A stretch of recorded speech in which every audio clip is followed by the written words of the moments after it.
across all three modes, by the way. Yes, there are three modes. So the overall lighting quality remains intact and consistent regardless of how you play, from performance. And Crimson Desert offers some impressive flexibility here.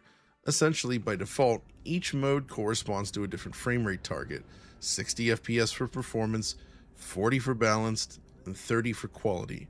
The balanced mode, of course, requires a 120Hz output to function correctly. The performance mode, though, puts up a good fight. I poured a solid 20 hours or so into the game, and most of that was spent in performance mode. By and large, that 60 FPS target is maintained. I was surprised by how good it is overall. But it was also enlightening playing this way without any sort of VRR, as it did help me identify specific areas where it can and does drop. Most of the time, that involves larger crowds. Anything involving tons of NPCs or enemies can drop the frame rate. That's not to say there aren't occasional dips in quieter spots like this, but overall, most of the drops will happen when it's busy.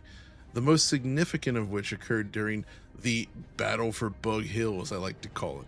Here, war is waging and casualties include the frame rate, which drops significantly, making it far and away the worst spot I found in the game so far.